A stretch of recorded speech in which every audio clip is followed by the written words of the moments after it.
उसके अंदर ये था कि रात को 10 बजे से सुबह 6 बजे तक कोई साउंड नहीं होनी चाहिए और दिन में भी कोई साउंड नहीं होती, और जो भी साउंड होती है वो आपके प्रीमिसेस में हो। और साउंड का जो लेवल है, डेसिबल लेवल, वो इंडस्ट्रियल एरिया में जो भी होता है और रेजिडेंशियल एरिया में जो होता है आश्रम स्कूल में, उसकी एक स्पेसिफिकेशन है 45 डेसिबल और 55 और 65 डेसिबल। लेकिन यहाँ पर तो लॉ एंड ऑर्डर की कमी होने की वजह से, कुछ सेंसिटिवनेस की कमी होने की वजह से साउंड पोल्यूशन को ये एक अपराध नहीं मानते थे। तो उसी में 2006 की घटना है ये, 2005 के एंड की।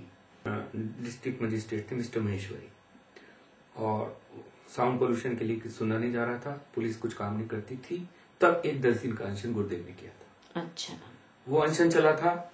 उस अनशन में जब 7 या 8 दिन हो गए थे, किसी ने बात हमारी सुनी नहीं, तो हम एनडी तिवारी सरकार के पास गए थे। और एनडी तिवारी ने जैसे ही पता चला कि गुरुदेव अनशन है, तो उन्होंने तुरंत ही फोन मिला। ये 2006 की घटना है, और उस समय ये अर्ध कुंभ मेला होने वाला था 2006 में। 2004 की घटना है, 2004 के एंड में।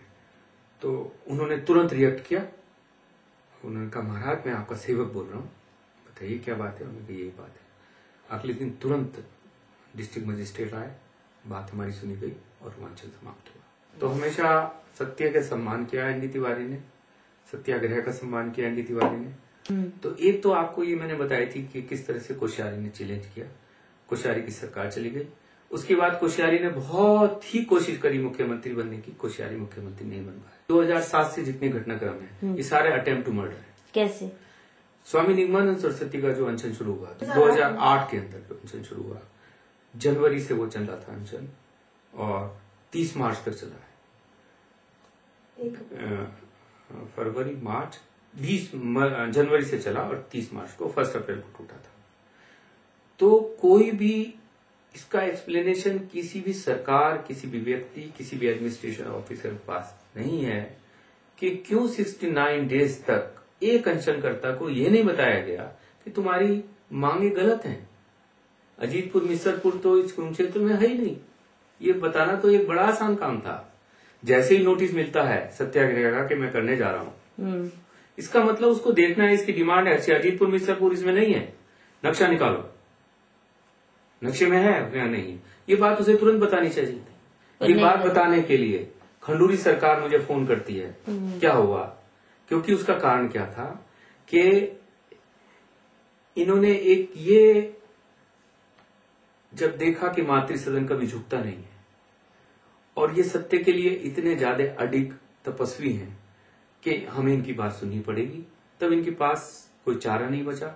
2000 में इन्होंने कोशिश करी गुरुदेव को मारने की, आर्सेनिक पॉइजन देने की।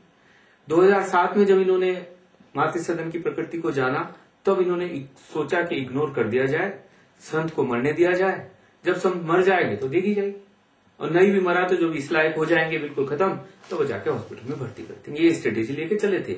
ये अटेम्प्ट टू मर्डर नहीं है तो क्या है? उसके बाद 2008 के बाद जो अनशन हुए हैं 2009 में पहला अनशन, अभी आप दयानंद जी से जो हॉस्पिटल में मिले हैं, 30 दिन का अनशन हुआ।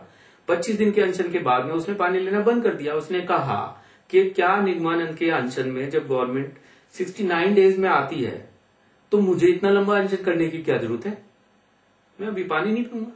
जब इन्हें मारना ही है, हम तो त्यागी हैं, हमें तो बलिदान होना है।